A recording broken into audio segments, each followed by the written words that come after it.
everybody, it's Stephen Allain, your favourite herpetologist. Welcome back to another episode of Herpetological Gashapon hunting. As you can see in front of me, I have a larger selection of Gashapon than in the last video, and I've been to a couple of new places in order to try to get something a little bit new, but also to increase the diversity, fingers crossed, of the stuff that we have in front of me. So what I'm going to do is disappear for a few moments off camera, struggle probably to get these out of the capsules, assemble them, and then we'll be back to go through them all. So see you very shortly. That took slightly longer than I was anticipating, but I'm happy to share with you the 7 models of amphibian reptiles that I was able to get from my Gashapon. As you can see here, there is a strong bias towards amphibians, but also we have a demonstration of the 2 forms of Gashapon you can get when it comes to animal models. The first, used to the back here, this Japanese tree frog and Japanese giant salamander. They are hyper realistic and resemble the animals quite well. Then we also have the other animals at the front here, where they are more stylized, but they can still be recognized as the species that they are depicting. So let's go through all of these and we'll have a quick chat about them. I'm going to start, first of all, with the forest green tree frogs, which are hopefully, as you can tell, the ones at the front here.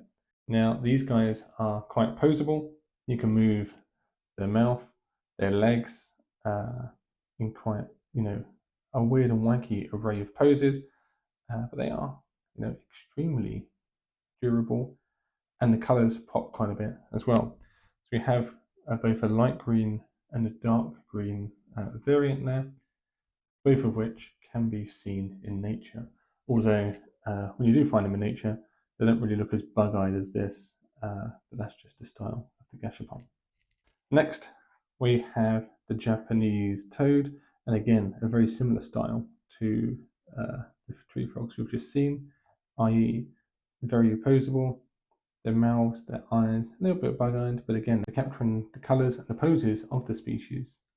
And so there's a lot of customization available here, and you can see, just how much the legs here can move. I don't want to break these, so I'm not going to test it too much, but you can use your imagination there. So we move on to the crested gecko. I got one of these in the previous video, but a little bit darker than this. I think it was like a charcoal grey. This is more closely resembling the wild coloration that crested gecko is coming, although there are a number of morphs within the pet trade. Again, the legs are movable, the body flexes, you can close and open the mouth, his head also wobbles as well. So a nice bit of interaction there and posability. Next we come on to the 2 models that I said that were hyper realistic. The first of them is this blue morph of the Japanese tree frog, and you can see that this is very similar to some of the other ones that I've shared in the previous video, where I have both the green and the yellow one. I'm not entirely sure if there are any other colour morphs from this set of this species, but it's nice to have this in the collection. It's that typical pose. I'm pretty sure that these are meant to be worn as rings if you want them, but all of them come sitting on this little log, so he'll go join his buddies.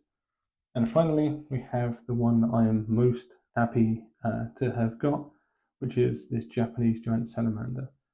In a great pose, in a sort of diving position, his tail stretched out, beautiful detail of the extra skin flaps on their flanks.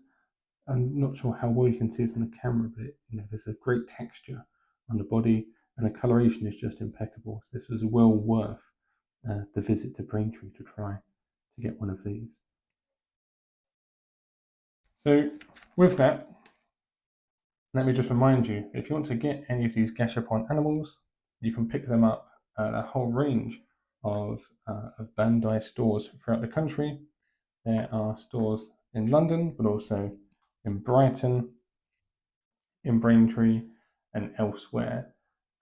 And so I would encourage you to go and try to chase them if that's your thing. And of course, They stock a whole range of other toys and models as well. It's not just the amphibians, there's a whole host of other pop culture and everyday items available too. It's amazing to see the diversity of them. But obviously, because this is me, I'm just focused on the reptiles and amphibians. And hopefully, in my next video, I'll be able to share with you even more cool reptiles and amphibians I've been able to find in the Gashapon machines. Take care, and I'll see you in the next video.